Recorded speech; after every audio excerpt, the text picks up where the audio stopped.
एल्ग्रो के गायब होने के बाद कैसे डिकोडिंग वाईटी ने सिर्फ 26 वीडियो डाल के 3,98,000 सब्सक्राइबर गेन किए और वहीं ट्यूब सेंसेई ने 31 वीडियोस डाल के 1,48,000 सब्सक्राइबर गेन किए हैं।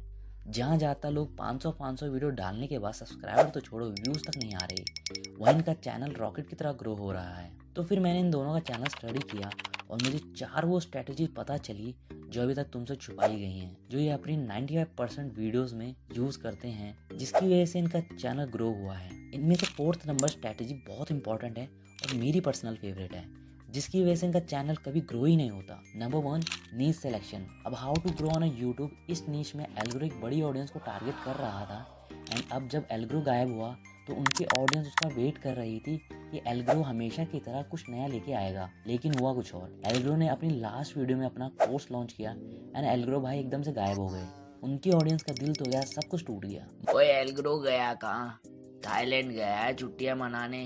मुझे क्या पता। एंड इसी मौके का फायदा उठाया Decoding YT and Tube Sensei ने, जो कि हमेशा इंटेलिजेंट लोग ही करते हैं। ओए लगता है इन्होंने अपनी क्लास में डिमांड और सप्लाई वाला चैप्टर ज्यादा ही अच्छे से पढ़ लिया था। मुझे भी लगता है।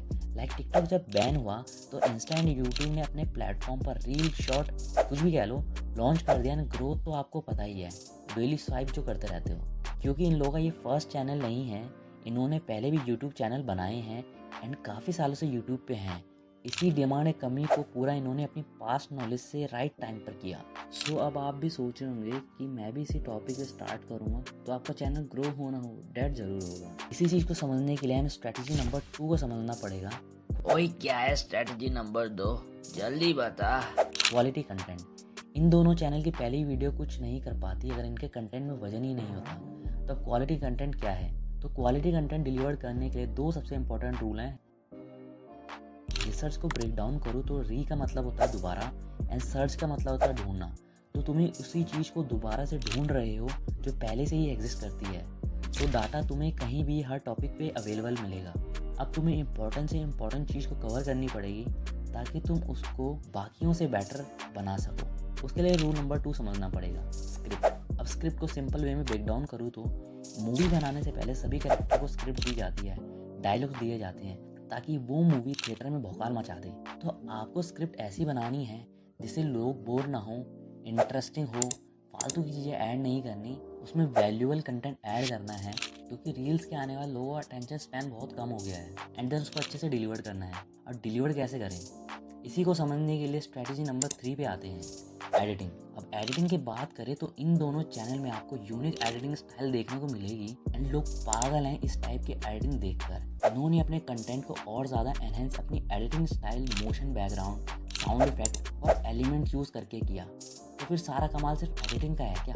नहीं, वैल्यूएबल कंटेंट और एडिटिंग के साथ इन्होंने एक और स्ट्रेटजी यूज़ की। ओए अब वो कौन सी है?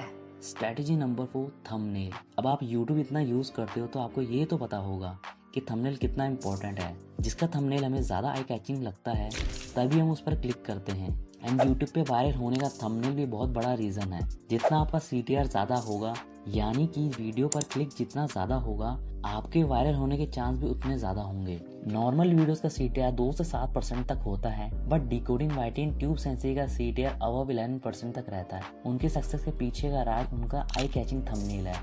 अब 3 वो रूल्स हैं जो ये अपने थंबनेल बनाने में यूज़ करते हैं। First, colour combination and fonts. अगर आप एक ज़बरदस्त थंबनेल बनाना चाहते हो तो आपको कलर कॉम्बिनेशन की नॉलेज होनी ज़रूरी है। अगर आपने उल्टा सीधा थंबनेल बना दिया तो क्लिक तो भूल जाओ, कोई करेगा ही नहीं। आपको ऐसे कलर का यूज़ करना है जो आई कैचिंग हो, लाइक येलो, रेड, ग्रीन, जो आपके थंबनेल को और ज़्यादा आई कैचिंग बनाए। एग्जाम्पल, इन्होंने भी मोस्ट ऑफ द थंबनेल में यही कलर यूज़ किया है एंड आप फॉन्ट भी यूज़ कलर कॉम्बिनेशन को ध्यान में रखते हुए ऐड करो। Rule number 2, less element, text और इमेज। अब कुछ लोग अपनी वीडियो का सारा कंटेंट को दिखाने के लिए अपने थंबनेल को दुनिया भर की चीज़ों से भर देते हैं। तो आपको ऐसा नहीं करना। आपको कोशिश करनी है कम से कम एलिमेंट यूज़ हो और आपका इंटेंट फुलफिल हो सके। Rule number 3, main focus things. अब होता क्या, हम अपने थंबनेल में इतनी चीजें ऐड कर देते कि लोगों को समझ ही नहीं आता कि वीडियो में क्या है, मेन फोकस ही नहीं होता, जिसकी वजह से वो आधे में ही वीडियो छोड़ देते हैं। तो अब आपको करना क्या है, अपने थंबनेल में 70 to 80% अपना मेन एलिमेंट को देना है एंड रेस्ट 20% बाकी चीजें फॉन्ट्स वगैरह देख सकते हो।